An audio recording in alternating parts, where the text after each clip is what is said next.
c'est une table ronde, même s'il n'y a pas de table, qu'on organise ce soir pour discuter dans le cadre des élections municipales qui, comme vous le savez, se tiendront le 15 et le 22 mars prochain. Il nous semblait important, avec Révolution Permanente, de discuter autour des problématiques qui peuvent exister, notamment autour d'un secteur économique très important pour la ville de Toulouse, qui est le secteur de l'aéronautique. Donc nous, avec Révolution Permanente, on présente une candidature révolutionnaire autour de Vanessa Pedinotti, qui est ici présente ce soir, parce qu'on pense qu'il est important dans ces élections municipales de faire entendre une voix qui représente celles et ceux qui font tourner la ville au quotidien. Aujourd'hui, on a déposé notre liste pour les élections et elle est composée de travailleurs et travailleuses de l'aéronautique, de l'éducation, des services publics, de la santé, d'étudiants de toutes les facs de la ville, et c'est un peu ça qu'on veut porter dans ces élections municipales, c'est qu'on pense que c'est celles et ceux qui font tourner Toulouse au quotidien qui devraient pouvoir décider, et le message qu'on aimerait envoyer, c'est qu'on veut envoyer des travailleurs et des travailleuses au Capitole parce qu'on pense que c'est eux qui sont les plus à même de décider pour la ville de Toulouse. Dans ce contexte-là, autour de la campagne municipale, d'un côté, on a Moudinque qui se présente comme, soi-disant, le candidat de l'aéronautique et qui défend son bilan glorieux dans l'aéronautique en disant que c'est un secteur économique en pleine expansion, avec énormément de plaisir pour les salariés, etc. etc. Donc on va essayer, dans la continuité d'un travail quotidien qu'on fait avec Révolution Permanente, de montrer la réalité du secteur pour les travailleurs et les travailleuses du secteur auquel nous, avec notre média en ligne, on a toujours donné la parole, on a toujours été de toutes les luttes, de tous les piquets de grève, que ce soit à Airbus, à Derichebourg, à Thales, en passant par l'ensemble des boîtes qui avaient été durement attaquées après le Covid. On a toujours cherché à montrer la réalité du secteur, c'est-à-dire des conditions de travail toujours plus précaires et y compris des cadences qui augmentent et des conditions de travail qui se déclinent, loin du discours fomenté par Moudinque, mais évidemment les camarades qui sont présents ce soir pourront mieux en parler. Mais la deuxième raison pour laquelle on voulait aussi donner la parole aux travailleurs et aux travailleuses de l'aéro, c'est qu'il nous semble qu'il y a un sujet, un éléphant dans la pièce dont personne ne parle dans ces élections municipales, que ce soit les candidats de la droite, mais y compris les candidats de la gauche institutionnelle, du Parti Socialiste, Europe Écologie Les Verts, mais aussi le candidat de la France Insoumise. C'est le fait que le projet du patronat de l'aéronautique, mais aussi de celles et ceux qui dirigent Toulouse, c'est de faire de la ville rose la capitale de la guerre.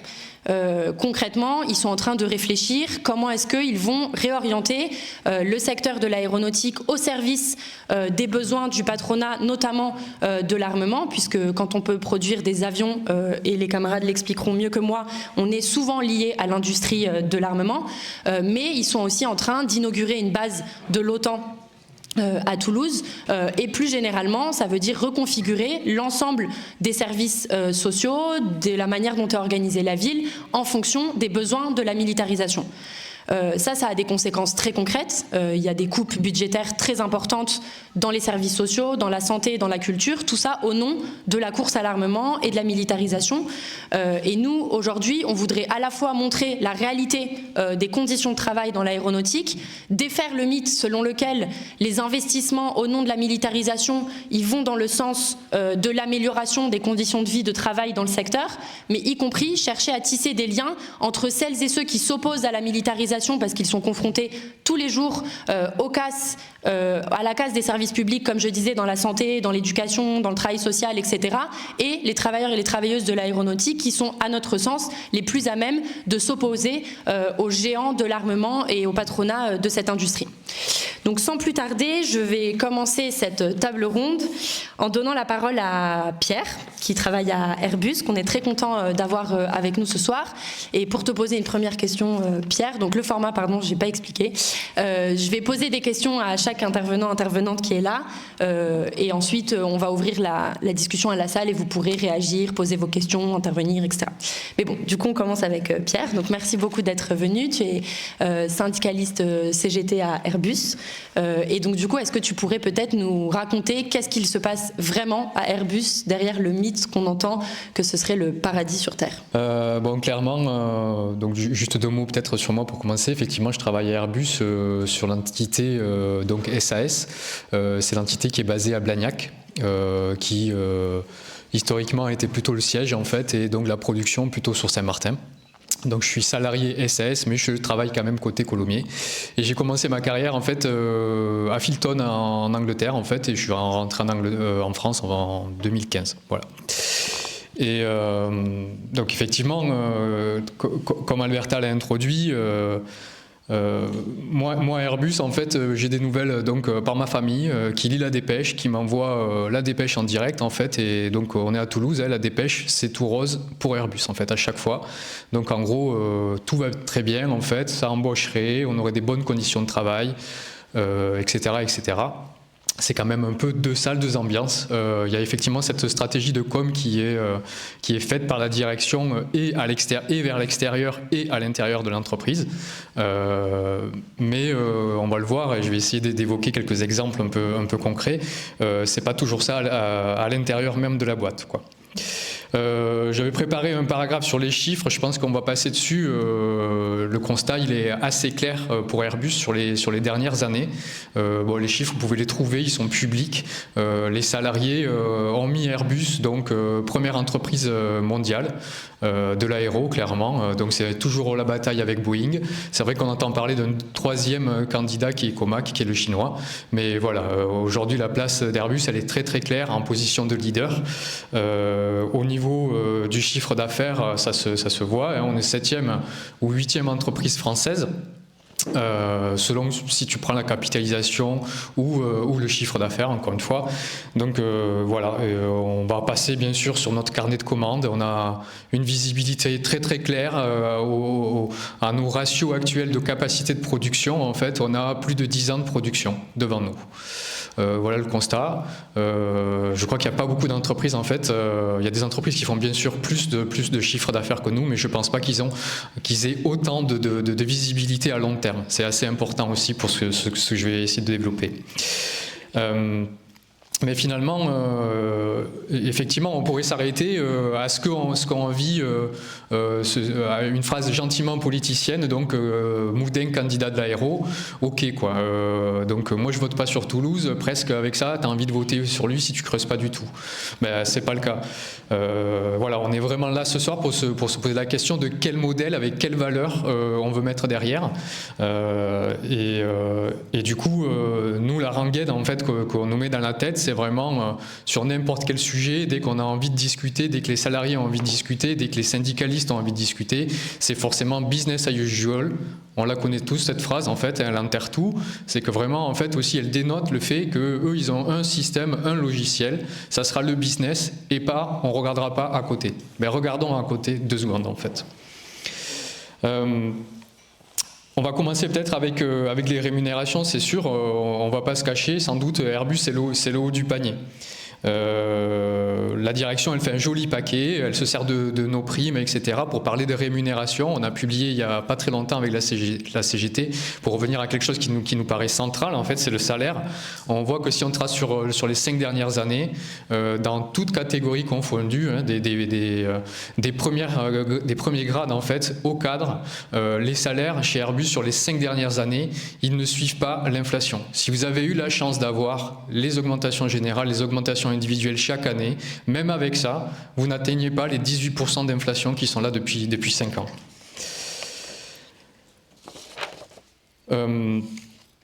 Donc voilà, donc la direction se sert forcément de nos primes pour faire un paquet de rémunération et forcément dégager ou se sortir de cette histoire des salaires.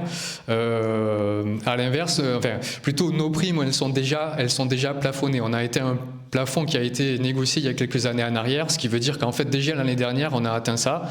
Cette année bien sûr on est encore meilleur en termes de production d'avions. Ça sera d'autant moins d'argent qui reviendront et dans les salariés et vers les salariés et dans les cotisations sociales.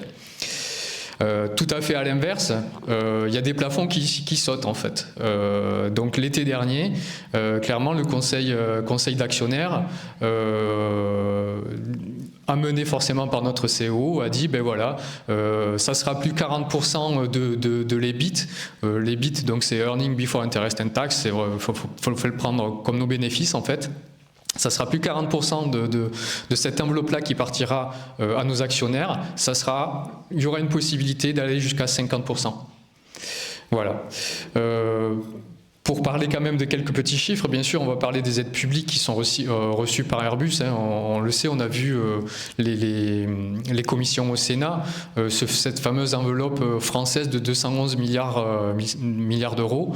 Airbus est forcément pas en reste. Alors j'avais préparé une jolie addition avec des subventions du CORACT, du Conseil pour la recherche aéronautique et civile. Il y a des crédits d'impôt, il y a des allègements de cotisations patronales, il y a aussi du crédit d'impôt mécénat, des crédits impôt famille, etc., etc. Les chiffres sont publics, ils sont en commission d'enquête au Sénat. Ça fait une jolie enveloppe qui est supérieure à 400 millions d'euros qui arrive dans les poches de la direction. Voilà. Et on pourrait dire, c'est très bien, cet argent, bien sûr, il va retourner, il va être réinvesti. Ou à direction peut-être des salariés.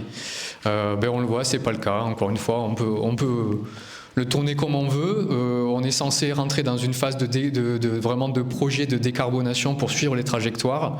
Aujourd'hui, la recherche et le développement se fait en négatif chez Airbus. Donc les chiffres sont là. De 2005 et 2024, c'est le même chiffre. Ce qui veut dire que si tu inclus l'inflation, tu es en négatif. Si tu regardes les chiffres, alors on n'a pas encore les chiffres finaux de 2025, ils arrivent dans 10 jours, mais on a vu les chiffres du premier trimestre, du deuxième trimestre, le R&D est en négatif. C'est le seul chiffre qui est en négatif en fait dans les résultats.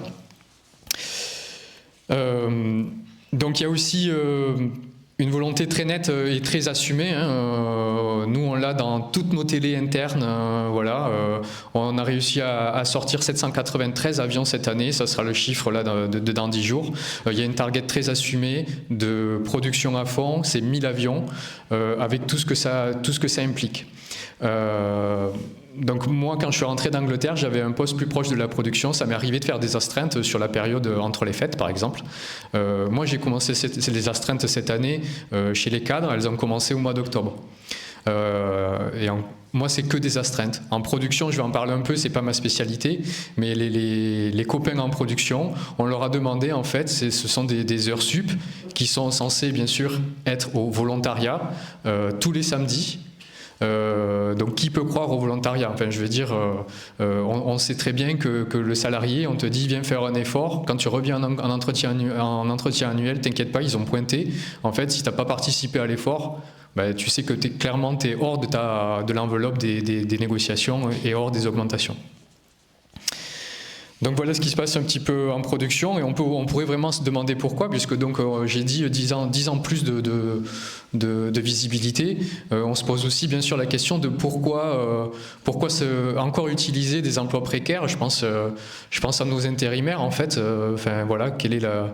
Donc on se rend compte que d'année en année en fait les astreintes, les heures sup, en fait, elles sont déclenchées de plus en plus tôt. Pourquoi, en fait, encore jouer avec des emplois précaires quand il y a des qualifications disponibles? Deux mots vite fait sur aussi une ambiance un peu plus générale, avec des choses un peu ubuesques. On nous a tous donné des téléphones d'entreprise. Face à ça, en fait, ils opposent aussi nos taux d'accidentologie en fait sur site industriel. Donc, ils nous font revenir sur des procédures. Donc, on rentre aussi dans des logiques qui ont vraiment une visée autoritaire. On nous interdit maintenant de marcher avec des téléphones portables. On nous demande de tenir la rampe dans les escaliers. Tout ça parce qu'en fait, apparemment, on n'a pas vu ce chiffre malgré nos questions. Donc, il y a une enveloppe d'accidents sur site qui augmenterait et donc de personnes qui causeraient ça. Ça fait partie. Voilà. Donc, il y a aussi ce climat-là qui s'installe. Avec, en fait, il y a une totale dichotomie entre ce qu'ils avaient lancé et en fait, ils sont en train de serrer le frein à main sur plein de valeurs et plein de facilités qui étaient à disposition des salariés.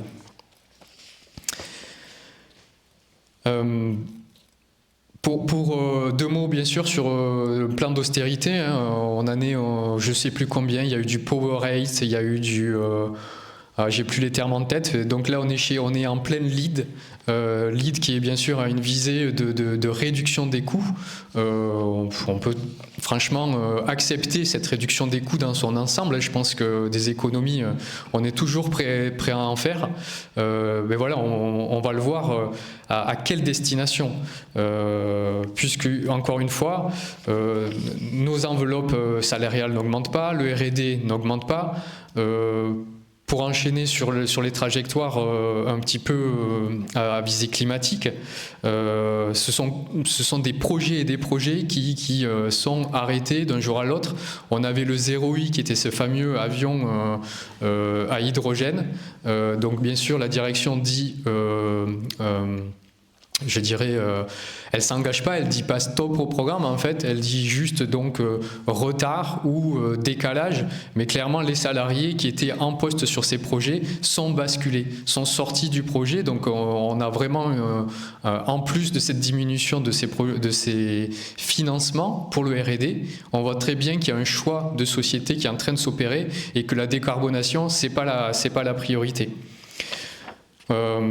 Petite anecdote par rapport à ça, nous ils nous envoient les cadres en fait en get to know, donc get to know va connaître en fait ta hiérarchie, donc on t'envoie avec tes R+3, R+4. Moi je me souviens d'un matin, je me suis pointé bien à la bourre en fait dans ce genre de réunion avec un R+3 et c'est pas moi qui pose la question, c'est en plus une connaissance et qui dit ben voilà qu'est-ce qu'on va faire vis-à-vis de ce décarbo, on a quand même signé des choses, Airbus est engagé vis-à-vis du gouvernement, qu'est-ce qu'on fait?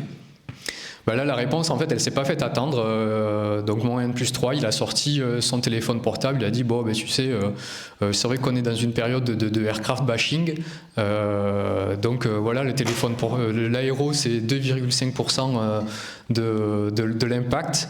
Voilà, ton téléphone, c'est 4%. Donc voilà, on en a sous la pédale. Ben, en gros, qu'est-ce que tu dis? Tu es en train de dire qu'en fait, tu fais rien. Tu fais rien ou tu n'as pas de visée, tu n'as pas de volonté à aller dans ce sens. Et tu installes même une sorte de déni ou une sorte de je regarde ailleurs et j'ai pas envie de faire quelque chose dans cette trajectoire-là. Pardon.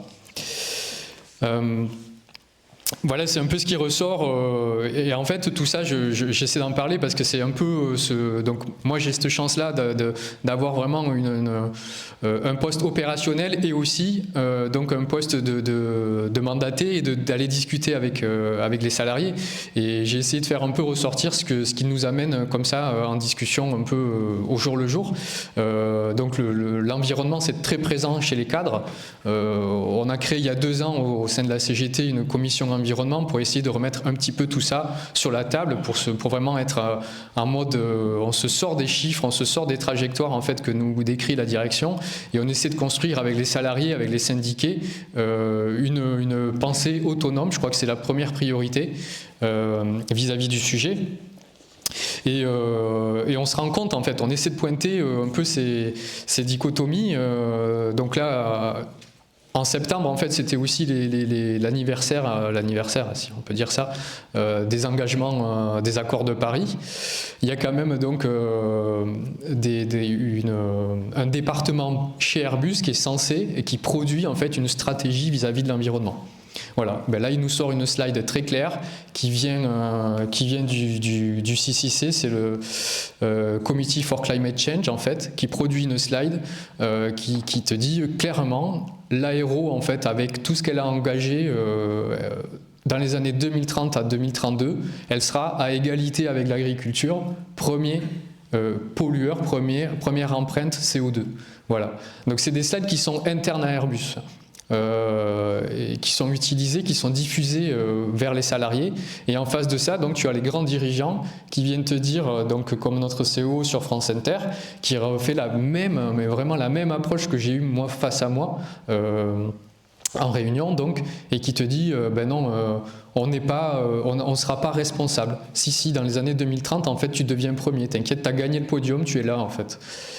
Donc voilà, ça c'est quelque chose qui est très présent, notamment chez les cadres, qui revient On parle de dissonance cognitive. Donc moi, je suis venu chez Airbus, il y avait des challenges industriels et des envies d'innovation. Aujourd'hui, tu vois que c'est plus ça. C'est vraiment, et j'insiste sur ça, c'est assez récent comme tendance. C'est un retournement en fait un peu de ce qu'était Airbus vers une trajectoire optimisée production, sortir 1000 avions et bien sûr à destination forcément des actionnaires. Et je vais conclure, je ne sais pas si je suis en retard sur le temps ou pas. Je voulais parler un petit peu aussi d'une bascule. C'est vrai qu'on a parlé d'environnement, mais on va parler de militarisation. Chez moi, chez Avion, ça ne se concrétise pas encore formellement. On voit pareil des trames de fond qui s'installent. C'est clairement ma chef qui est abonnée à une lettre, à une newsletter du GIFAS, donc du groupement des industries françaises de l'aéro. L'armement avant c'était 3 phrases en fin de newsletter. Aujourd'hui, clairement, elle me dit c'est la moitié de la newsletter, quoi. Donc on voit qu'il y a une tendance qui s'infléchit. Et qui va bien sûr vers ce consortium-là de production industrielle à visée militaire. Encore une fois, pas très concrétisé. Mais on le voit clairement, il y a d'autres exemples. Pendant les fêtes, c'est clair, on attrape comme ça en passant sur les réseaux sociaux. En Espagne, donc sur El País, qui fait un article, Airbus Espagne, qui pousse aussi le gouvernement espagnol à lever des embargos. Donc déjà, les Espagnols avaient une chance. Nous, il n'y a absolument rien qui s'est produit en France, mais en Espagne, donc, Airbus pousse fort pour qu'il lève un embargo avec un fournisseur israélien, clairement. Voilà. Sous couvert de menaces de l'emploi, bien sûr, on connaît vraiment les rengaines, elles sont automatiques chez eux. Donc c'est la prise d'otage forcément sur les salariés, etc. Voilà. On voit que ça s'installe, on voit que c'est là, on voit que ça grandit. Je voudrais juste prendre un dernier exemple. On a aussi vu la bascule de Renault très récemment. Renault qui fait des voitures fait pour moi un bond de dingue en fait en termes de reconversion. On le voit, il s'engage vraiment sur une production de drones. Donc ça pose clairement 2 choses. C'est que voilà, l'appareil de production, quand ils veulent, il est façonnable, il peut être réorienté. Donc ils ne s'en privent pas. Et ça pose aussi une deuxième question, c'est que donc eux ils sautent pour moi d'un savoir. Il y a un bond de savoir-faire qui est énorme. Qu'est-ce que ça veut dire pour l'aéro demain ? Parce que nous, je pense que vraiment les compétences pour faire les choses qui volent, on les a. Qu'est-ce qu'ils vont nous demander ? Encore une fois, il n'y a pas grand-chose de concret pour l'instant chez les avions, mais des tendances qui s'installent.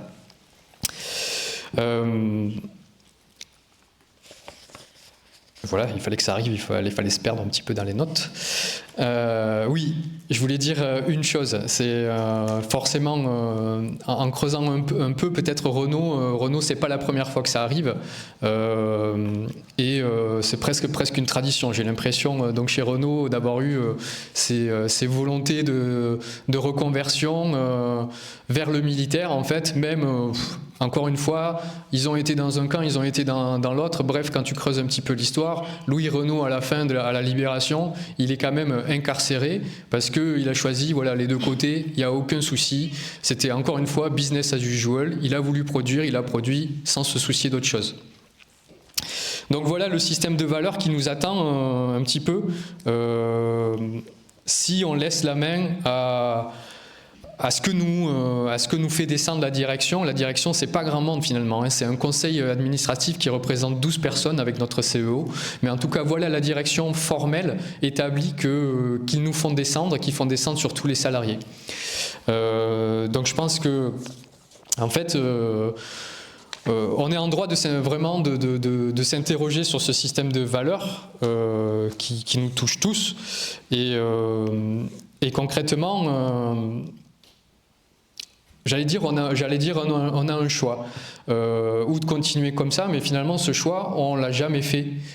Quand on a voulu infléchir la balance, en fait, c'était toujours dans la main des salariés qu'il y a eu des bascules en fait idéologiques et progressistes. En fait, Ce que je veux dire, c'est que nos directions et nos patrons, il n'y en a pas beaucoup qui se réveillent le matin et qui se disent voilà, je vais aller poser des avantages sociaux pour les salariés, quoi. Donc voilà, j'allais dire on a le choix, je crois qu'on l'a pas vraiment en fait. La voie des salariés, en fait, notre voie, je crois que c'est la seule option de sortie de cette crise ou de cette trajectoire donc on a vu écocidaire ou militariste. Je crois que les salariés de l'aéro, ensemble, de tous, forcément je suis salarié Airbus, mais les sous-traitants, les intérimaires, tout ce vivier-là, en fait, on a produit le meilleur. On l'a démontré par les chiffres, encore une fois. Je crois qu'on est vraiment en droit d'exiger que le meilleur nous revienne en termes de qualité au travail, de rémunération. Et que nos rémunérations, elles pèsent forcément dans le panel économique français. Tout ça, ce que je veux amener, en fait, c'est que forcément, c'est pas que nos salaires, c'est bien sûr comment vit la société. Pardon, je me perds un petit peu, mais ce que je veux dire, c'est que forcément, plus de salaires, ça va à tout le monde, ça bénéficie à tout le monde, et je crois qu'il faut vraiment aller creuser ça, aller revendiquer ça ensemble. On veut une santé meilleure pour nos enfants, hein, on veut de meilleures écoles, et moi, je veux pas, en fait, que ce complexe militaristes, en fait, ils s'installent, ils viennent dilapider les aides qui pourraient faire grandir mes enfants et plutôt les envoyer en disant on a eu je ne sais pas combien de visites de Macron, on a eu ce fameux général qui dit qu'il va falloir sacrifier nos enfants. Voilà, je crois que c'est vraiment l'heure, en fait, de se mettre tous ensemble. Et encore une fois, on a produit le meilleur. Je crois qu'on est en mesure d'assurer la pérennité de ce secteur tous ensemble. Ça me paraît important. Et que voilà, une nationalisation sous le contrôle des salariés, c'est une voie, en fait, vraiment d'amener des fortes valeurs pour simplement notre classe de salariés. Voilà, je finirai sur ça. Merci beaucoup, Pierre. Du coup, pour continuer, comme tu disais, l'aéronautique, c'est des donneurs d'ordre, mais c'est aussi énormément d'entreprises de sous-traitants. Et donc, du coup, on accueille ce soir Simon, qui est syndicaliste aux Ateliers de la Haute-Garonne, qui est un sous-traitant de l'aéronautique, et qui est une entreprise qui s'est fait particulièrement connaître, puisque, Simon le racontera mieux, mais je le dis quand même en introduction, c'est une entreprise dans laquelle il n'y avait pas de syndicat ni de grève depuis 50 ans, puisqu'il y avait une répression patronale très très forte, et Simon a fait partie... Ne me pique pas l'intervention, s'il te plaît. Il me dit, me pique pas l'intervention.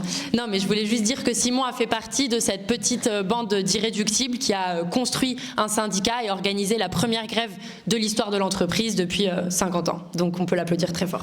Bonsoir. Merci déjà, je voudrais remercier Pierre déjà pour son exposé très exhaustif. Donc moi c'est Simon, donc je suis tonnerre-fraiseur dans un sous-traitant de l'aéronautique, une petite PME, façon de parler, parce que c'est quand même le leader mondial de la fixation aéronautique qui produit des rivets et des vis. Voilà, donc comme tu disais, chez les donneurs d'ordre, les conditions de travail se dégradent, je vous laisse imaginer ce qui se passe nous chez les sous-traitants. Voilà, donc il faut savoir que les HEG, donc Ateliers de la Haute-Garonne, est une entreprise, une holding familiale qui a à peu près un peu plus de 100 ans, avec une tradition très anti-ouvrière. C'est-à-dire pour eux, les ouvriers, c'est bon, travail, réfléchis pas trop, quoi. Hein. Comme on le dit souvent, c'est voilà un peu la punchline que je vais pour commencer. C'est produit, baisse la tête et ferme ta gueule. Désolé pour le terme. Donc voilà, pour commencer, voilà, donc, comme je disais, merci pour les chiffres que tu as pu donner, Pierre, parce que c'est vrai que derrière les milliards qu'Airbus nous montre, ben nous, à l'usine, forcément en sous-traitance, c'est le Moyen-Âge. Pour vous dire, pour donner un exemple, les chevaux des patrons, oui, ils ont des chevaux, juste à côté de l'entreprise d'ailleurs, sont mieux traités que nous. Par exemple, lors des canicules l'été, ils nous avaient fourni gentiment 2-3 petits ventilateurs, bon, vous doutez bien qu'ils ne brassent pas grand-chose. Et puis le lendemain matin, on s'est dit, tiens, les ventilateurs sont partis. Tiens, ils sont où? Bon, quand on a les petites entreprises comme ça fait vite le tour, on a vite su ce que c'était, ben, ils les avaient donnés aux chevaux. Voilà, donc je brosse un petit peu le truc, quoi. Donc, comme le disait Alberta, c'est vrai que dans l'entreprise, ça faisait plus de 50 ans, depuis les années 70, qu'il n'y avait plus de syndicats. Donc on a du tout créé. On a créé une section syndicale, donc CGT, en 2018, juste avant les Gilets jaunes. Et on a mené une grève donc, en 2021, après, comme je le disais, plus de 50 ans sans grève au sein de l'entreprise, pour nos salaires et nos conditions de travail. Une petite anecdote pour continuer sur l'histoire des chevaux. Vous allez voir, c'est pas mal. Donc on était en plein NAO, donc négociation annuelle obligatoire, c'est voilà, négociation salariale entre le patron et les syndicats. Bon, au-delà de l'augmentation ridicule, 0,5%, il faut savoir qu'on est à la sortie du Covid, donc les effectifs sont pas aussi importants que d'habitude. Et le patron décide d'annuler et de reporter une réunion dans le calendrier. On s'est dit, bon d'accord, pas de souci. Et comme je vous ai dit, tout se sait dans une entreprise petite comme ça, et bien on s'est rendu compte qu'en fait il était parti faire un safari en Afrique. Voilà, pour tuer des lions et des gazelles. Donc voilà. Et oui, il faut savoir quand même qu'à la sortie de cette grève, on a été gagnant puisqu'on a le patron a cédé quelques avantages, mais vous allez voir que par la suite, c'était pas tant un avantage que ça. Donc après ça, évidemment, comme ils avaient l'habitude de ne pas être dérangés, bon, quand on est arrivé et commencé à taper une grève, vous vous doutez bien qu'ils n'ont pas apprécié, donc ils ont durci leur politique. Donc suite à la grève, en mettant en place cette prime de production, d'assiduité, bon. Ce que nous on appelle une prime anti-grève dans le sens où dès que le premier jour de maladie ou de grève, la prime saute. Il faut savoir quand même que c'est une prime de 300 € pour un ouvrier, c'est quand même énorme. Et de plus, en plus de ça, les chefs cherchent toujours à nous fliquer depuis et ont mené une répression intense. Il faut savoir qu'en 2024, il y a eu 11 entretiens, je vous le répète, en 2024, donc sur 12 mois, 11 entretiens préalables à sanction. Donc moi-même, j'ai été victime pour avoir fumé une cigarette. Voilà. Donc, et aussi, voilà, faut voir que c'est souvent pour des motifs futiles. On n'a même pas le droit de remplir une gourde pour boire de l'eau. Quand il fait chaud, ça peut être utile. On n'a pas le droit de prendre un café, de discuter avec les collègues. Et ils vont même jusqu'à venir nous chercher à la sortie des toilettes. Et depuis justement quelques jours, ils ont recommencé à s'attaquer à un élu de la CGT, évidemment. Ils ne vont pas s'attaquer au syndicat d'en face, FO, qui est, comme on le sait bien, le syndicat maison. Donc voilà, ils cherchent ça de le mettre au pas, alors qu'en même temps, comme l'a dit Pierre, on voit que les profits des patrons et des donneurs d'ordre explosent. Et c'est aussi le cas aux ateliers de la Haute-Garonne. On est passé quand même en quelques années de 45 millions d'euros, c'est déjà beaucoup, et là on approche les 95 millions d'euros. Tout ça, bien sûr, sans avoir, comme tu le dis, rattrapé l'inflation. Et c'est vrai que là, comme l'a dit aussi Pierre, les carnets de commandes sont pleins. Donc c'est ce qui implique pour les sous-traitants, augmentation des cadences, pour le profit de tous les actionnaires d'Airbus, qui veulent toujours plus de livraison d'avions chaque année. Et c'est bien pour ça qu'ils ont mis en place cette politique de répression pour qu'on soit bien tous au pas et qu'on travaille comme des machines. Donc on pense qu'il faut, nous, déjà, comme tu dis, dans l'aéronautique en général, finir avec tout ça, mais encore plus pour les sous-traitants. C'est pour ça qu'avec Révolution Permanente, on défend que l'industrie aéro ne doit plus appartenir aux patrons qui ne pensent qu'à leur profit. On revendique que l'ensemble de l'industrie aéronautique soit regroupé sous une seule entreprise, sous contrôle ouvrier, sans indemnité ni rachat. Pour nous, c'est le seul moyen pour que les énormes bénéfices qui sont faits, comme l'a pu dire aussi Pierre, bénéficient aux travailleurs et pas aux patrons. C'est la seule solution pour qu'on repense ce que l'on produit pour répondre aux besoins de la population et pas des actionnaires. Aux ateliers de la Haute-Garonne, d'ailleurs, pendant la crise du Covid, on avait mené cette politique justement de reconversion de la production pour faire ou des masques ou des respirateurs artificiels. Mais vous doutez bien que la direction, pour eux, c'est pas très intéressant. Eux, ce qui les intéressait, c'est de continuer à produire des dérivés et des vis, alors que les avions étaient cloués au sol. Mais finalement, contre toute attente, parce que les patrons ne reculent en rien pour faire du profit, ils ont mis en place une entreprise de masques. Ben oui, il y a autant gagner l'argent là où on peut. Autant vous dire que bon, les conditions de travail là-bas étaient encore pires que chez nous. Et 3 ans plus tard, quand produire des masques était moins rentable, parce qu'on est revenu dans un marché mondialisé, ben ils ont viré les 22 CDI, les 22 CDI et les intérimaires. Et tout ça, bien sûr, sous la fusion de l'État, ils ont touché, il faut quand même savoir, 8 millions d'euros d'aide. Je vous raconte cette histoire, c'est pour montrer que c'est possible de produire des choses utiles dans l'aéro, mais que ça n'ira jamais dans le bon sens tant que les industries seront aux mains des patrons. Si on veut que l'industrie toulousaine donne de bonnes conditions de travail et produise le stress, on ne voulait pas, et produire pour répondre aux besoins sociaux et écologiques, il faut qu'on nationalise l'ensemble de l'aéro et qu'on reconvertisse la production sous contrôle des travailleurs et des ouvriers. Merci à vous. Merci beaucoup Simon. Pour continuer, Vous m'entendez quand même, oui.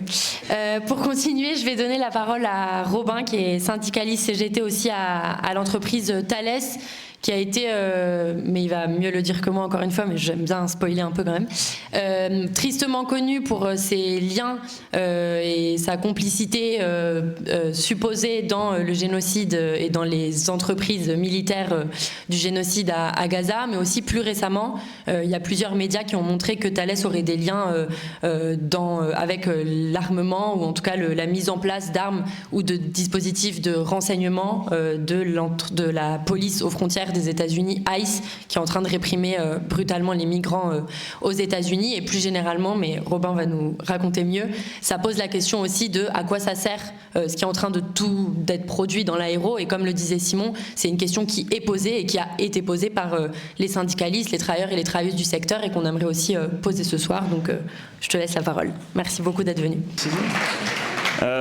Bonsoir, du coup moi je vais vous présenter quand même un petit peu d'abord le groupe Thales, qu'est-ce que c'est. Je pense que c'est important de comprendre comment ça fonctionne. Donc Thales, c'est pas une entreprise, c'est un groupe qui représente un petit paquet d'entreprises qui est spécialisé dans le militaire, le sécuritaire, donc tout ce qui est appareil policier, de surveillance, donc on n'est pas trop étonné de les voir débarquer dans des histoires comme ICE malheureusement, et l'aérospatial. Dans le monde, c'est environ un peu plus de 80 000 salariés, donc c'est assez gros, donc 40 000 en France, c'est un chiffre d'affaires de 20 milliards. Et la moitié, même maintenant un peu plus malheureusement, de l'activité est militaire. L'actionnaire majoritaire de Thales, et ça c'est important je pense de le savoir, c'est l'État français. Hein. Donc 26% de Thales appartient à l'État français.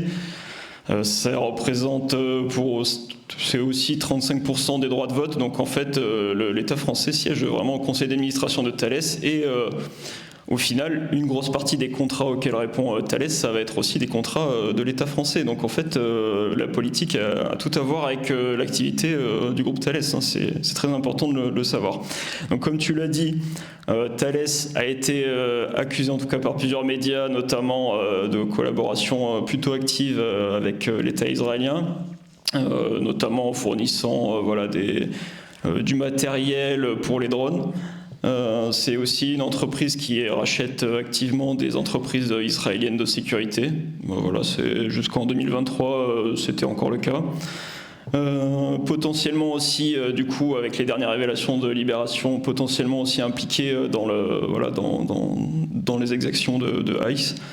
Donc c'est une entreprise qui n'est pas vraiment mise en avant pour des bonnes raisons en ce moment. Donc je vais essayer de vous expliquer aussi quelles sont les conséquences directes pour les travailleurs à Toulouse de la marche à la guerre et du transfert en tout cas des budgets vers le militaire depuis le civil. Donc évidemment, tout ça, Thales a constamment attaqué, ils ont mis disclose au tribunal. Ils avaient mis, il y a un an et demi, les camarades de Palestine Action qui étaient venus juste jeter de la peinture sur un des sites, ils ont mis au tribunal. Voilà.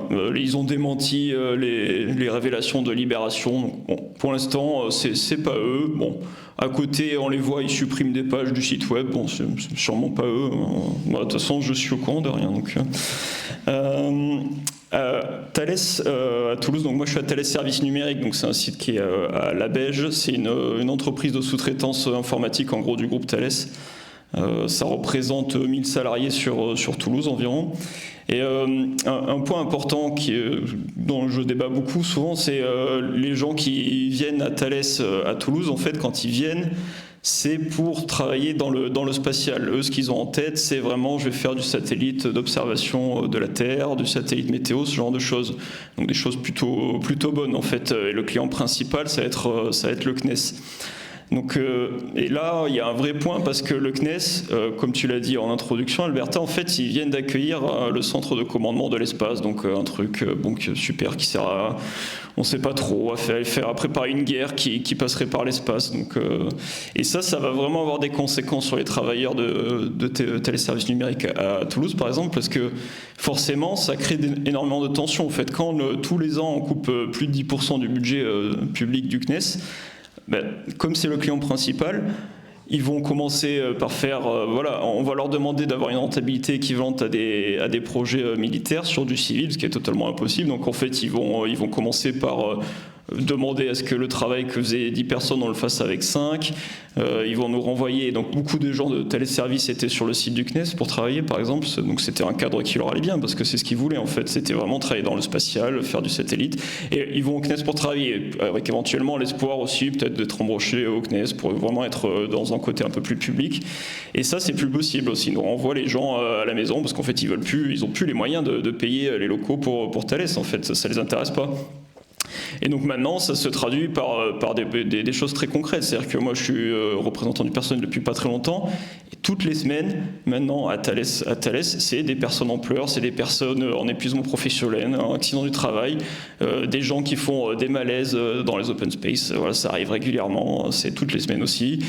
Une personne, pareil, il y a une semaine qui était hospitalisée parce que en fait la pression n'est plus tenable, quoi, parce qu'au CNES on va leur demander de produire avec toujours moins, vu que tout est parti dans l'armée. Donc forcément ils pressurisent à fond le prestataire qui va être Thales dans ce cas-là, et les gens ils explosent. Donc il y a toute cette problématique qui est en train d'émerger. Donc en plus évidemment les locaux de téléservices numériques, vous doutez bien, à la Belge, ils n'ont pas été prévus pour accueillir en fait tous les salariés. Malheureusement c'est comme ça que ça marche. Donc quand il y a 1000 salariés, on prévoit 500 places parce qu'il y en a qui vont être chez le client. Après on va organiser du smart working, toutes ces choses formidables qui font que on n'est plus maître de son environnement de travail, on n'a plus de bureau attitré. Voilà, on est renvoyé dans un bureau vide sans aucune âme, et du coup on se retrouve en épuisement professionnel assez régulièrement. Donc ça, il y a vraiment une augmentation chez Thales de ce problème. Donc en parallèle, évidemment, ça ne concerne pas que les clients. Il y a Thales, moi je vois Thales Services Numériques, quand on nous présente maintenant les slides en CSE, tout ce qui est défense, on va mettre des gros guillemets parce que défense c'est vraiment le terme qu'utilise l'entreprise pour parler des armes, c'est le seul budget qui explose complètement. C'est vraiment l'argent facile en fait. En parallèle, j'ai noté aussi que à l'intérieur du groupe Thales, les mutations, donc les gens qui partent d'une branche à l'autre de Thales, elles vont se faire quasiment que en direction des branches qui produisent des armes. Honnêtement, les gens partent là-bas probablement parce que c'est là-bas où est l'argent. On va avoir aussi d'autres conséquences, c'est-à-dire que comme ça a été déjà dit, les directions vont vraiment serrer la vis et se radicaliser. Nous on a un truc qui s'est passé à Thales cet été, il y avait le salon du Bourget, donc je pense que vous êtes au courant. Et Thales a fait une communication en interne formidable où ils étaient en photo avec Jordan Bardella, avec Marine Le Pen, avec Bruno Retailleau. En fait, ils n'ont aucun problème maintenant à se montrer avec des gens comme ça. Donc vraiment, on sait dans quel camp ils sont. Ils préparent peut-être pour eux, j'imagine, le futur. Voilà, c'est leur idée, quoi. Il y a aussi de la répression syndicale qui se met en place. Alors c'est pas encore non plus extrêmement fort, mais il y a quand même eu des mises à pied des dirigeants de la CGT l'année dernière. Alors c'était dans le cadre des négociations de salaire, et aussi des dirigeants de la CFDT. Donc je pense que là il faut commencer à tilter. Si on commence à s'attaquer à la CFDT, je pense que ça va chauffer, hein, parce qu'ils sont plutôt, je pense que vous savez de quel côté ils sont. On a aussi, on peut noter sur les sites. Alors pour information, à Toulouse, il n'y a pas d'armes qui sont faites par Thales. Mais c'est plutôt en région parisienne, et de ce que j'ai compris, de ce qu'on m'a raconté les camarades, sur les sites où on fait de l'armement chez Thales, et ben en fait, on va en faire encore plus, et la partie civile de l'entreprise, donc ça peut être un radar par exemple, un radar il peut aller sur un avion civil ou militaire, et ben la partie radar civil, on va l'envoyer au Brésil. Voilà, donc pour avoir exclusivement le militaire en France. En fait, le civil, ça commence à de moins en moins les intéresser globalement, parce que ça rapporte pas beaucoup d'argent. Voilà, donc après, quelles sont les perspectives en termes de syndicalisme et de mobilisation des salariés chez Thales? Donc un point important qu'on essaye de faire, et ça peut paraître bête mais ça a déjà été évoqué, c'est de relier la course vers l'armement à la redistribution des richesses. Actuellement chez Thales, alors peut-être que ça peut paraître un peu lunaire de loin, mais on est vraiment plus augmenté, quoi. C'est vraiment l'argent ne revient jamais aux salariés. Et pourquoi c'est... Alors on l'a vu par exemple avec TAS qui a eu 0% d'augmentation en Thales Space l'année dernière, donc bon, c'est incroyable. Pourquoi c'est important de le relier aux augmentations de salaire? Bon, déjà parce que les augmentations de salaire, ça soigne le système de solidarité français, bon, ça va dans le bon sens, mais aussi parce que qu'est-ce qui se passe quand les gens ils touchent plus d'augmentation? C'est assez simple, en fait, ils vont aller acheter des actions, ils se mettent dans l'actionnariat, et là c'est plus pareil, parce que là ça les lie directement à l'entreprise. Ça crée vraiment quelque chose de très malsain, je pense, pour les travailleurs de faire ça. Et en plus, chose qu'on a dénoncée avec la CGT et qu'on a découvert il n'y a pas très longtemps, c'est que le gestionnaire de paye, gestionnaire d'épargne salariale de Thales, Amundi, donc pour information, ça appartient au Crédit Agricole, à la Société Générale, et bien en fait ils investissent énormément dans Elbit Systems, donc le fabricant d'armes israélien. Donc en fait, pour voilà, récupérer des augmentations de salaire qui n'ont plus, les salariés se mettent dans des choses pas possibles, quoi. En fait, c'est assez terrible.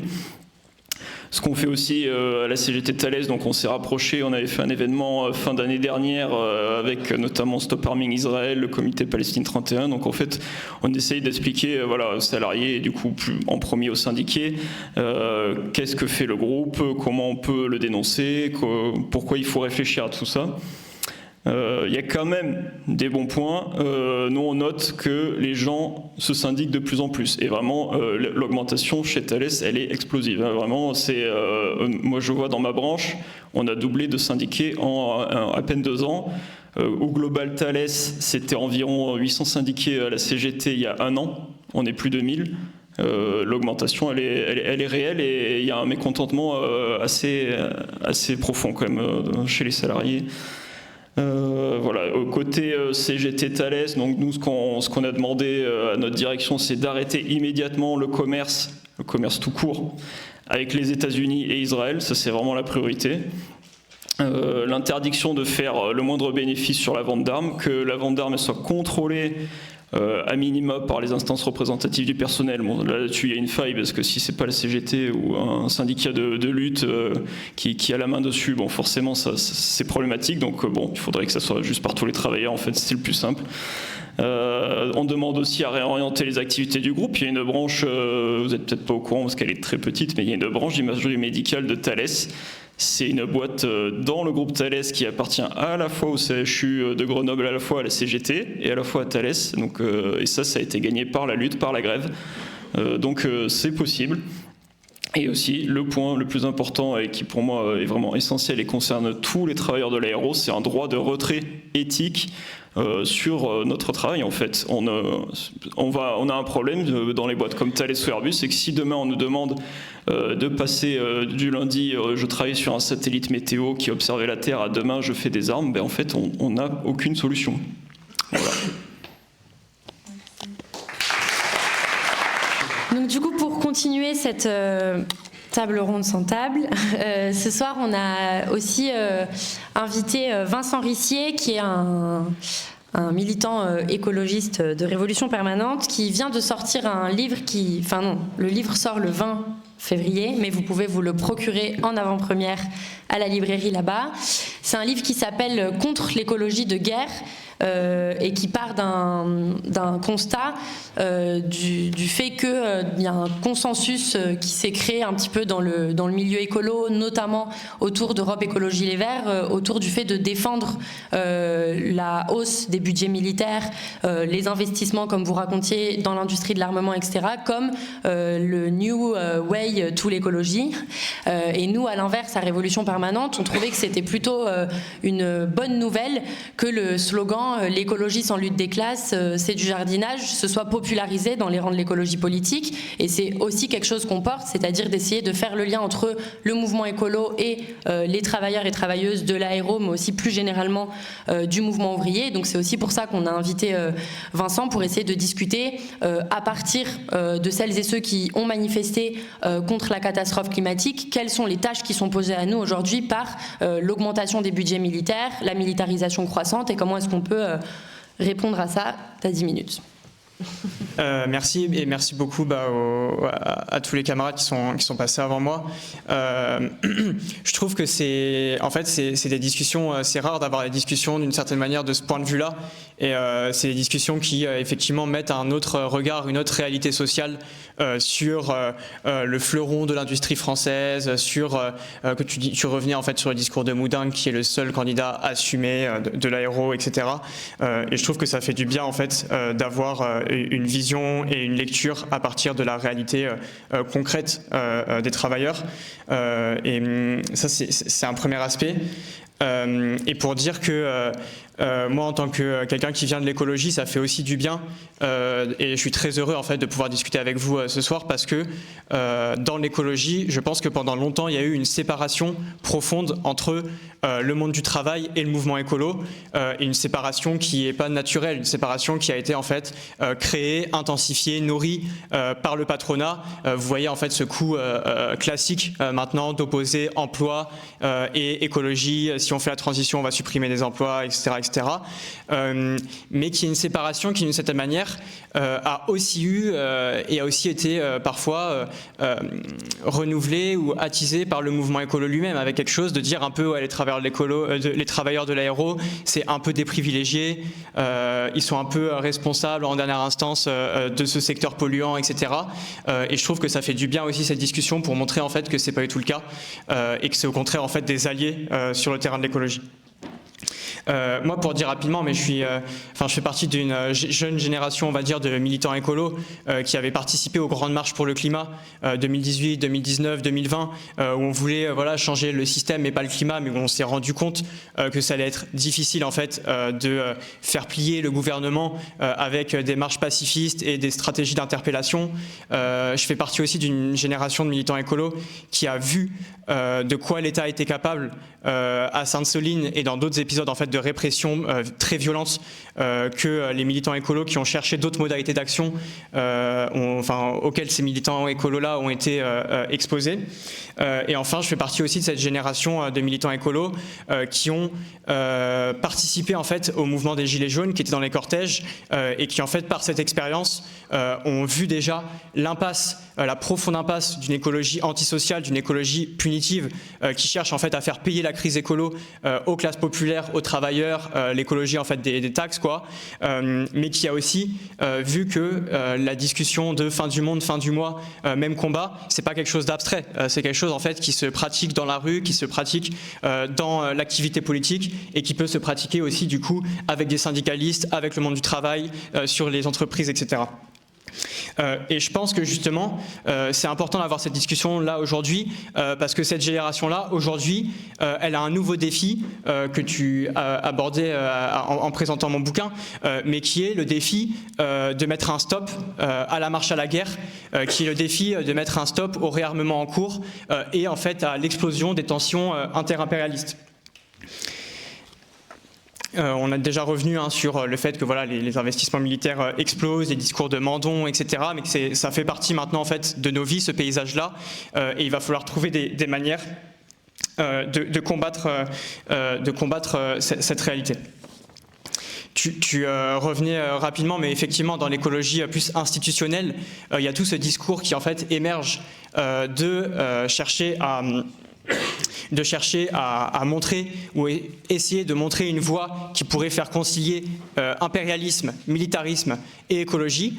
C'est le discours de l'écologie de guerre, c'est le discours en fait de Marine Tondelier, mais c'est le discours aussi qui est en fait présent, qu'on peut voir chez par exemple des figures très connues comme chez Jean Covici, peut-être que vous connaissez, et ce segment-là en fait de l'écologie très technocratique. Et dans le bouquin, justement, ce que je cherche à montrer, c'est que non seulement cette écologie, c'est une écologie qui nous mène droit au mur, c'est une écologie dont en dernière instance le projet accompagne le projet de toute la bourgeoisie qui est de vouloir nous voir nous entretuer sur une planète mourante. C'est pas un projet très sexy non plus, et eux, ces segments-là de l'écologie cherchent à le repeindre en vert, à lui donner une forme de légitimité sur ce terrain-là. Mais je montre aussi que cette écologie de guerre, c'est une écologie qui est intrinsèquement antisociale. C'est une écologie qui prévoit d'exploiter plus les travailleurs et qui l'écrit noir sur blanc, qui l'assume dans ses théorisations, etc. Et c'est pour ça que ce pont et cette discussion, pour moi, elle est aussi importante. On est à Toulouse, on est dans la séquence des municipales et je voulais rebondir sur ce que tu disais, Alberta, sur le fait qu'effectivement, en tant qu'écolo qui se pose la question de l'impérialisme et du militarisme, je pense que dans ces municipales, il y a un éléphant dans la pièce. Il y a un éléphant dans la pièce de Picmal à Briançon, de LFI au PS à ELV. Il y a un éléphant dans la pièce qui est que tout le monde parle d'écologie, que tout le monde nous parle qu'on va développer des mobilités douces, décarboner les transports, faire des nouveaux parcs, faire des rénovations immobilières, etc. Mais si on ne s'attaque pas à la question qu'ils sont en train, la classe politique et le patronat de l'aéro est en train de transformer Toulouse en capitale de la guerre, si on ne s'attaque pas à ça, on passe totalement à côté du problème principal de l'écologie aujourd'hui. Moi, en tant qu'écolo, je m'en fous totalement d'avoir une capitale de la guerre verte. Je m'en fous d'avoir une capitale de la guerre avec des pistes cyclables et avec des parcs. C'est passer totalement à côté du problème auquel on fait face aujourd'hui. Et je pense que justement, cette discussion, elle doit être posée, et c'est une des discussions qu'on a envie de poser dans les élections municipales, et c'est pour ça que je suis très fier aujourd'hui d'être aux côtés de Vanessa sur la liste qu'elle présente pour amener les travailleurs, les travailleuses au Capitole.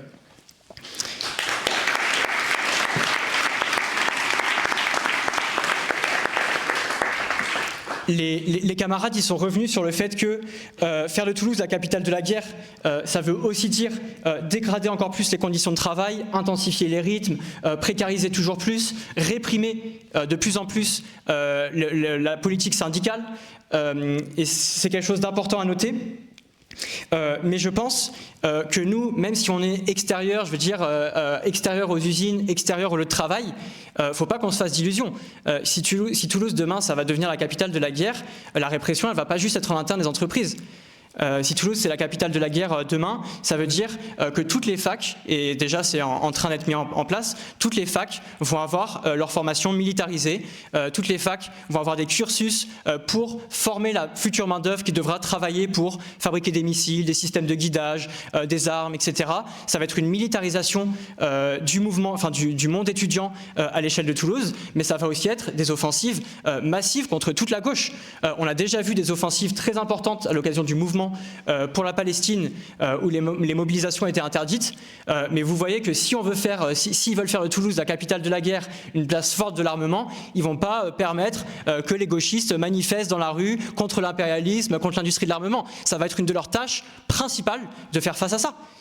Et je pense que c'est quelque chose qu'il faut qu'on ait en tête et justement qu'on réfléchisse profondément comment construire aux côtés du monde du travail la riposte aujourd'hui.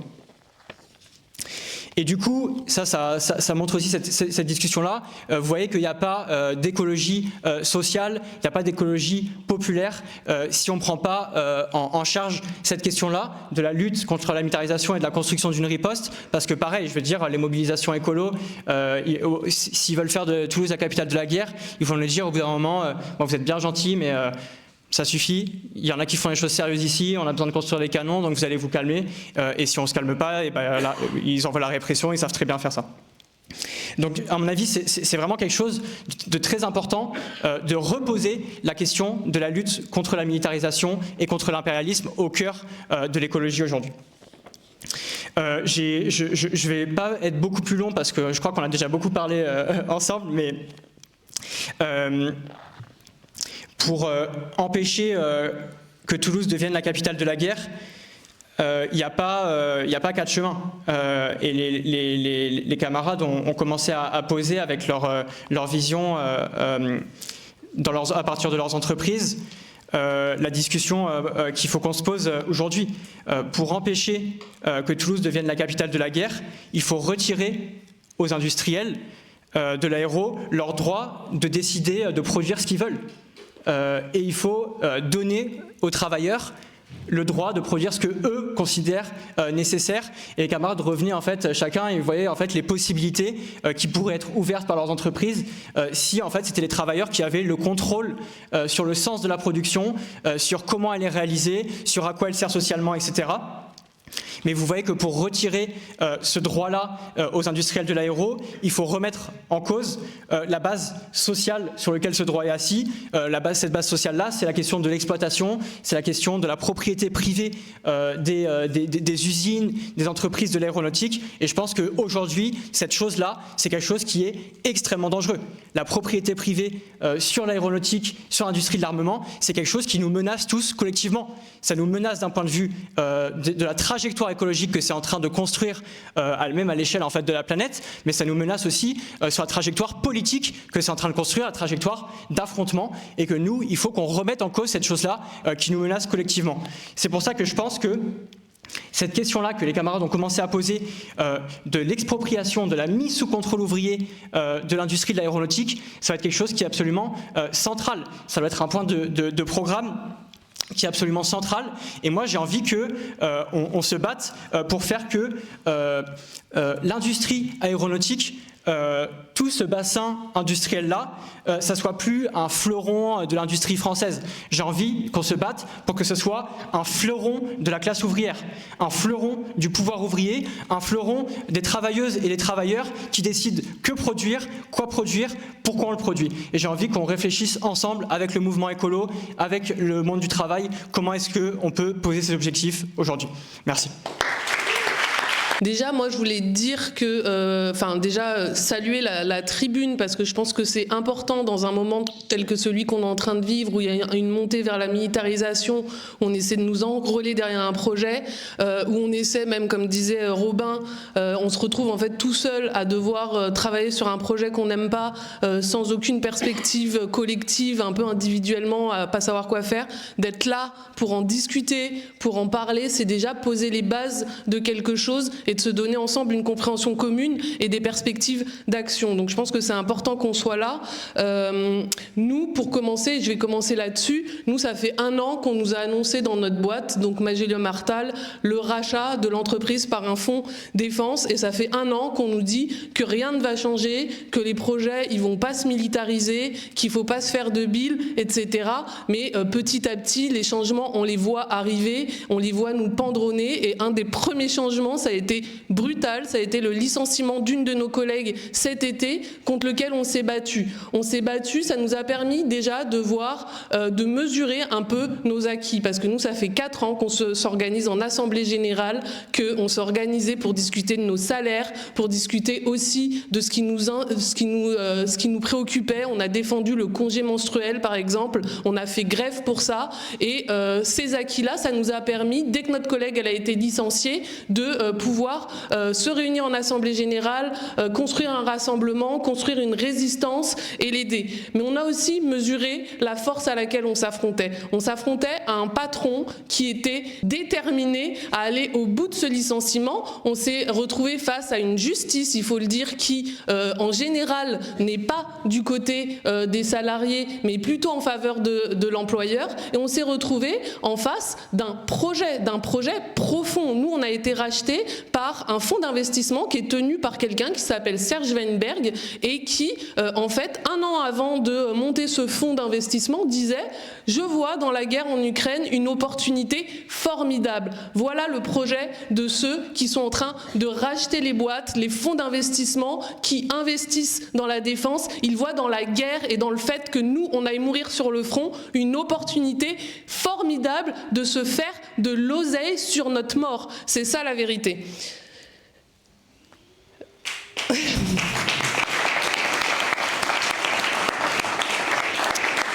Parce qu'il faut avoir conscience que la militarisation et le tournant militaire, etc., aller vers ces projets, c'est pas juste changer le fond de nos projets, c'est pas juste changer le contenu, ça demande pas juste de militariser les projets avec tous les problèmes que déjà ça nous pose, ça demande de militariser l'entreprise, ça demande de militariser les esprits, ça demande de couper les têtes qui dépassent et de couper les têtes de ceux qui vont être en capacité de se mettre en travers de leur projet. Ça demande, c'est pour créer un consensus autour du projet militaire. C'est pour ça que nous, on fait le corollaire, bien évidemment, avec Moudin, qui ça a été dit, dont le projet, c'est de faire de Toulouse la capitale de la guerre, mais il faut bien comprendre que la bourgeoisie, elle a tout un panel médiatique, para, etc., pour faire influer son projet au sein de nos esprits, pour faire influer sa pensée nationaliste, le truc de défense de la patrie, de l'ennemi russe ou chinois contre lequel il faudrait se défendre, etc. Et que le rôle de nos organisations à nous, il faut regarder ce que c'est. Le rôle de nos organisations, c'est de nous préparer à y résister.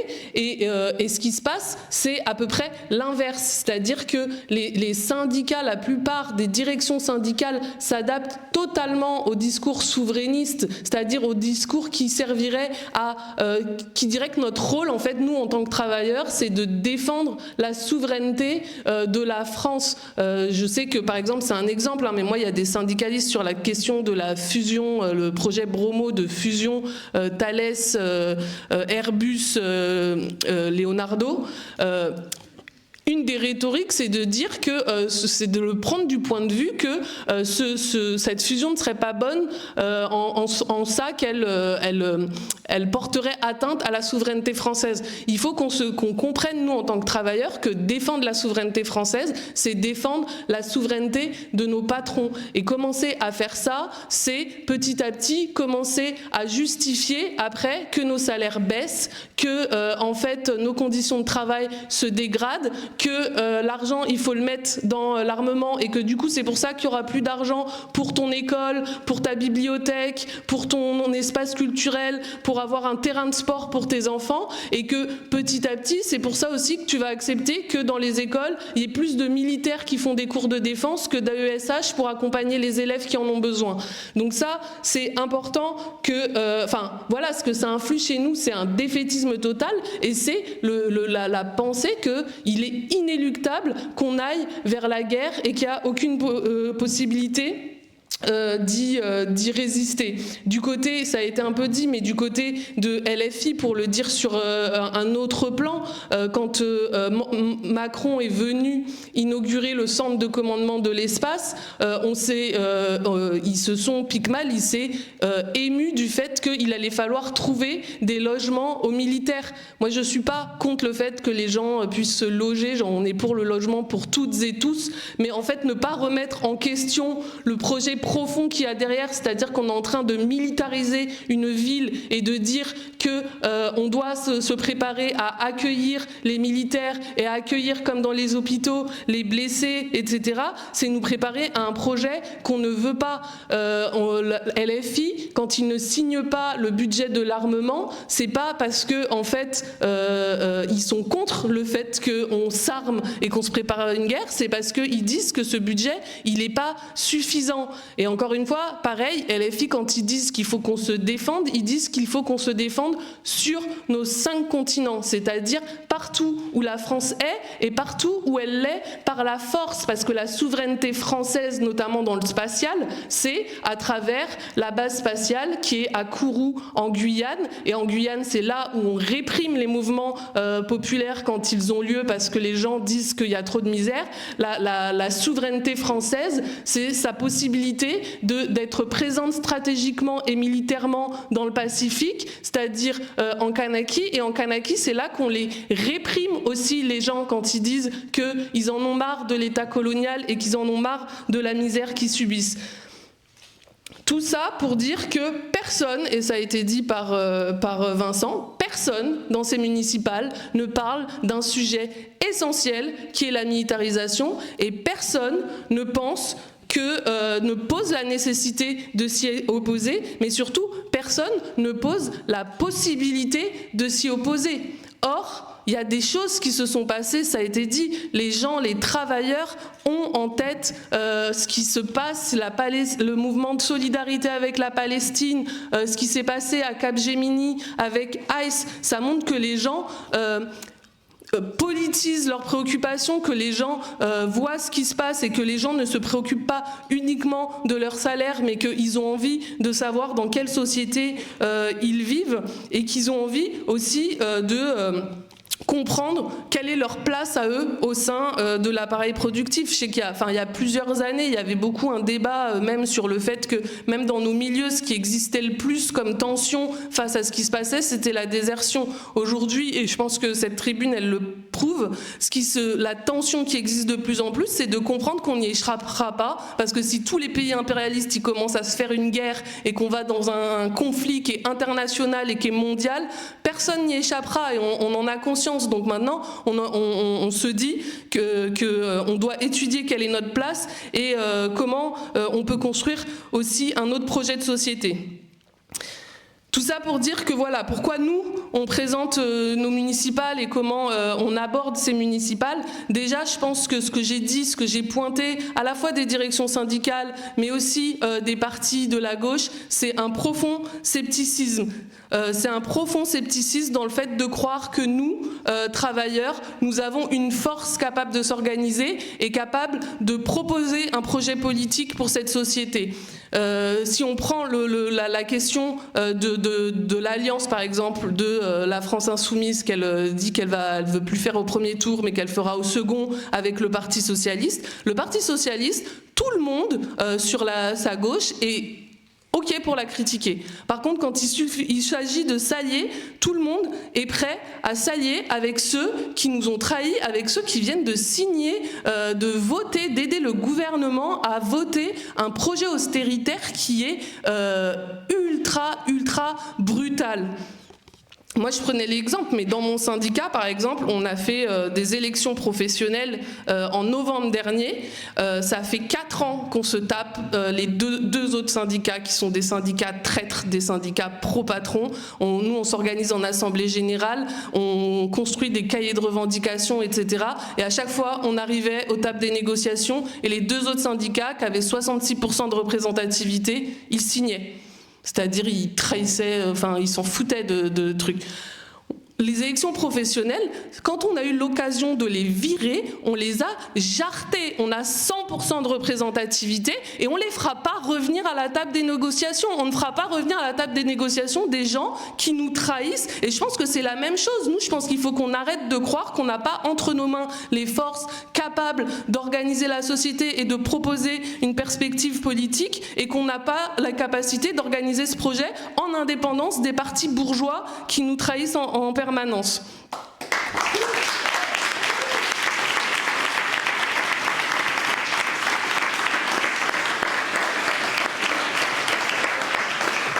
Je ne sais pas combien de temps je suis, mais j'essaie de finir. Je pense que voilà, ce qui se passe en ce moment, ce qui se passe au Minnesota qui s'organise contre l'ICE, contre une milice qui fait des rafles racistes, etc. Ce qui s'est passé en Italie, ça montre la potentialité de notre classe quand on s'organise à faire face et à résister à des projets qui sont réactionnaires. Et je pense que ça montre aussi la perspective de notre classe à entraîner autour autour d'un programme qui est capable d'entraîner toutes les couches de la société. Je pense que la discussion le montre. On est capable de repenser la production et de la repenser pour qu'elle serve au plus grand nombre et pas à une poignée d'actionnaires. Et on peut entraîner autour d'un programme qui dise que, par exemple, la base de l'OTAN, nous, on n'en veut pas, elle ne nous sert pas, elle ne sert qu'un projet guerrier et qu'on veut, à la place, ouvrir un autre hôpital. Que l'argent, il ne doit pas aller dans l'armement, mais qu'il doit aller dans les services publics, qu'il doit aller, on doit l'investir dans des crèches, dans des écoles, dans des hôpitaux, comme ça a été dit, dans les transports, etc. Et pas pour la militarisation, pas pour le patronat, et bien sûr sous le contrôle des travailleurs. En ce sens, nous, on présente une liste composée de politiciens non professionnels, c'est-à-dire de ceux qui sont capables, qui font tourner la société, et qu'on se pose comme les meilleurs ennemis de Moudinque avec tous ceux qui, dans les dernières années, ont lutté contre les projets austéritaires, ont lutté contre les projets guerriers, ont lutté contre les projets d'attaque aux travailleurs, que ce soit les bibliothèques qui ont lutté contre l'austérité en disant que l'argent devait être investi dans les services publics, que ce soit les travailleurs du social qui ont lutté aux côtés des mineurs isolés, ou que ce soit les étudiants du Mirail qui ont lutté et qui viennent de faire un score oufissime dans les élections du Crous, et qui montrent qu'on peut croire en un projet qui n'est pas co-gestionnaire de l'austérité et qu'on n'a pas à gérer les miettes qu'on nous laisse. Pardon. Vas-y.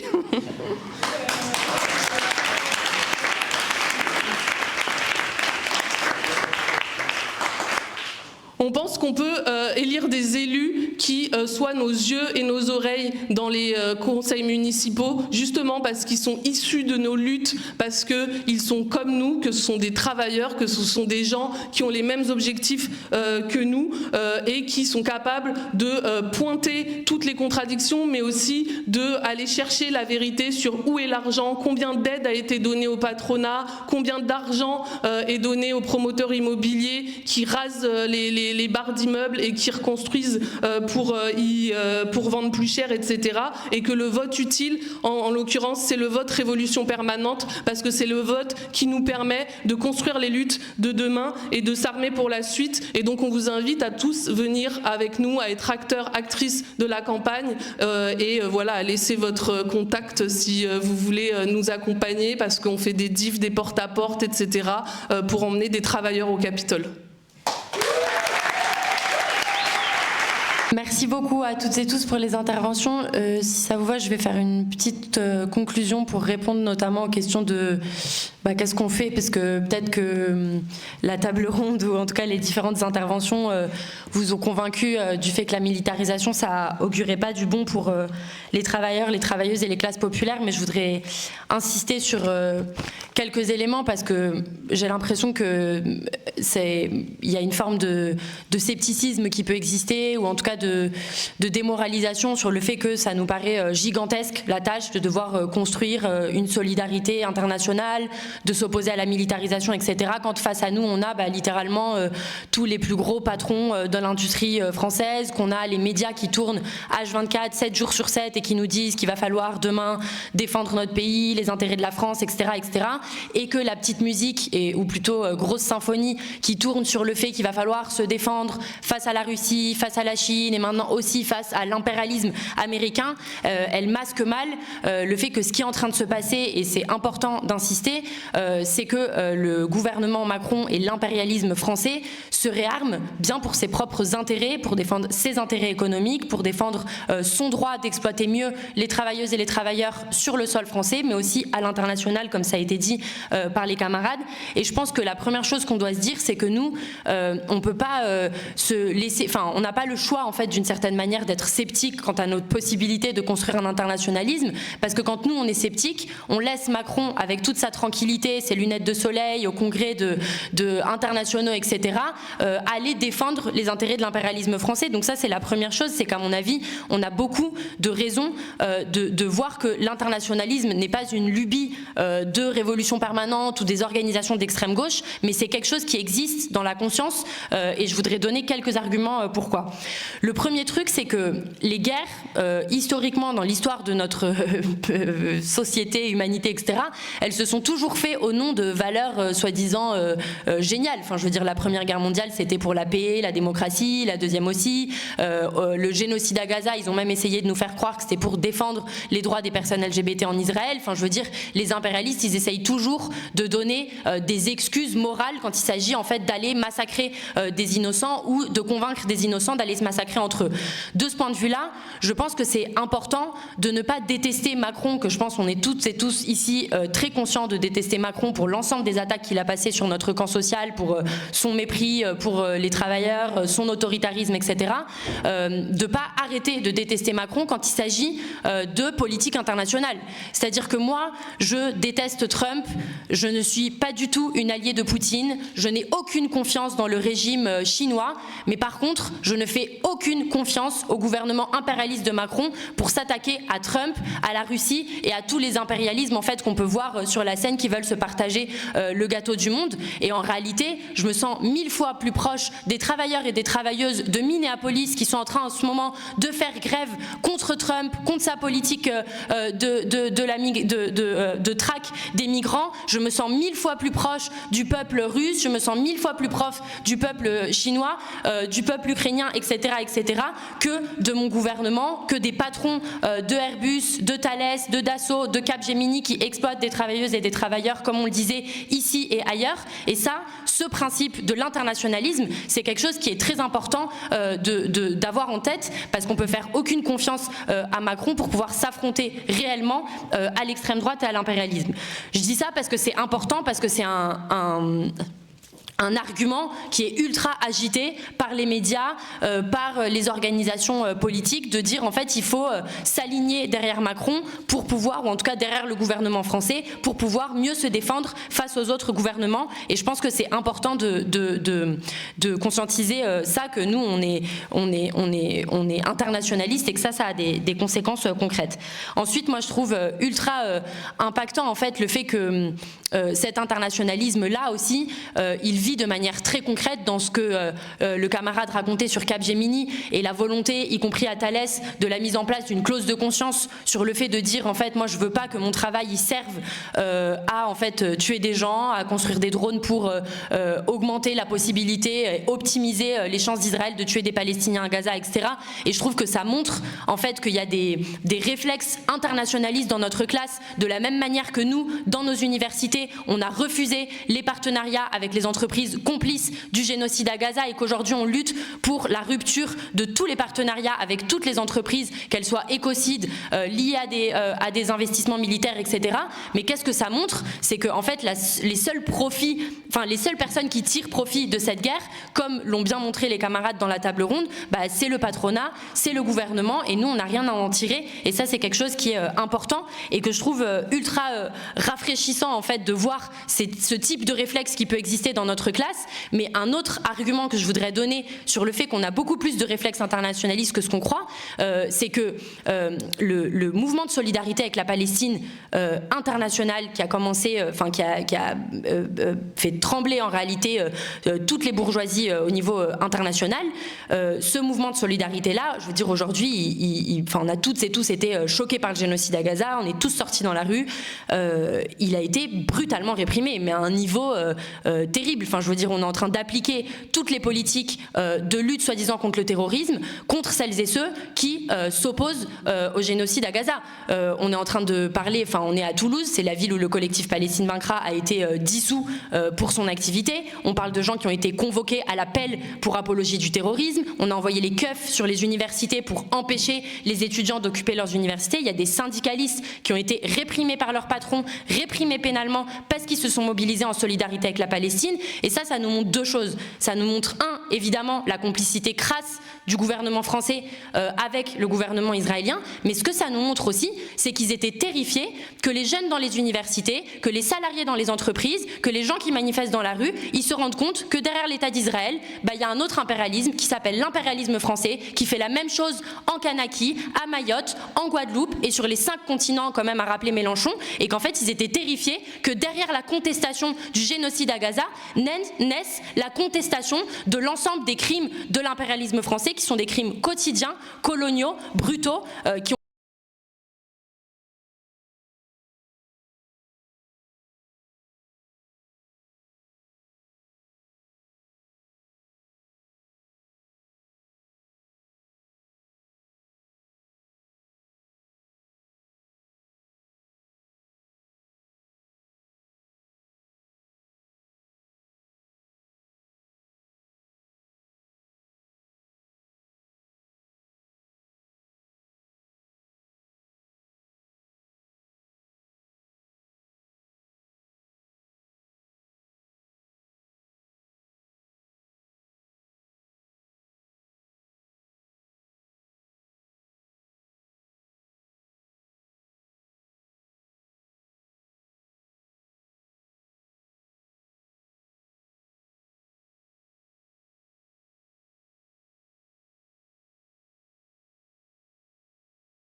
municipale, et c'est un taf qu'on fera dans les marchés, dans les porte-à-porte, qu'on veut vous inviter à faire avec nous, précisément parce que si eux ils ont BFM TV et CNews, nous on a la force de notre discours, de notre conviction, d'aller voir les gens et de déconstruire l'ensemble du discours médiatique et politique qui voudrait nous faire croire qu'on a intérêt à aller faire la guerre pour Macron. Une autre mesure importante qu'on voudrait mettre en avant, que Vanessa a dit mais que je voudrais rappeler, c'est que aussi il faut dire combien ça coûte cette base de l'OTAN, combien ça coûte ce centre du SNES, combien ça coûte les partenariats au Mirail pour former des psychologues, à aider les militaires à se sentir bien dans des vaisseaux spatiaux, etc. Nous, une revendication simple et claire qu'aucune autre liste porte et qu'on pense que c'est important de porter, c'est qu'on pense que cette base de l'OTAN, il faut qu'elle ferme immédiatement et qu'il faut en urgence ouvrir un 3e hôpital à Toulouse. C'est un scandale, le niveau désastreux du service de santé à Toulouse. Les urgences de jour, elles ont fermé, c'est-à-dire qu'en fait, sauf si tu es à l'article de la mort, tu es obligé d'appeler un médecin, machin, etc. Ça m'est arrivé personnellement, j'ai eu beaucoup de problèmes. Vous voyez que c'est pas possible que dans la 3e ville de France, on doive en fait attendre des heures pour pouvoir aller à l'hôpital. Il faut investir massivement tout l'argent qui est en train d'être mis dans la militarisation, dans un service de santé accessible à toutes et tous, dans des AESH, dans de l'éducation, dans la culture, etc. Et que ça, c'est une revendication qu'on veut porter et qu'on vous invite à porter avec nous dans la campagne. Et voilà, donc on vous invite à rejoindre la campagne, à militer à nos côtés. Et je pense que, comme tu disais sur le qu'est-ce qu'on fait et comment on construit, à mon avis, si on arrive à consolider à Toulouse une voix internationaliste et une opposition claire à la militarisation et à convaincre les gens d'aller jusqu'au bout de leur opposition à la guerre, y compris en votant Vanessa Pedinotti, pour moi, c'est un premier pas vers la construction demain aussi d'un mouvement international de solidarité et de construire et consolider l'internationalisme, et y compris c'est un premier pas pour pouvoir mettre un coup d'arrêt urgent à leur marche à la guerre qui de fait ne profitera jamais aux classes populaires et aux travailleurs et aux travailleuses.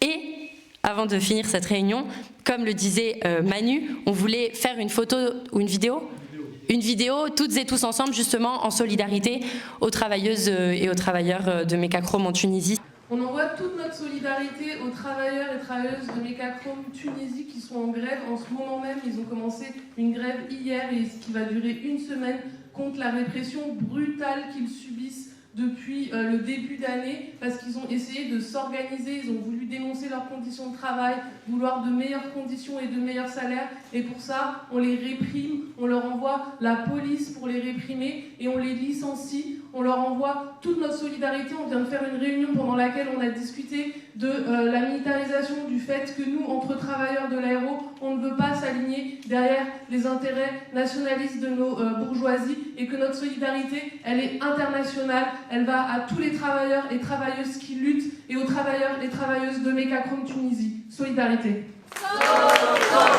Solidarité.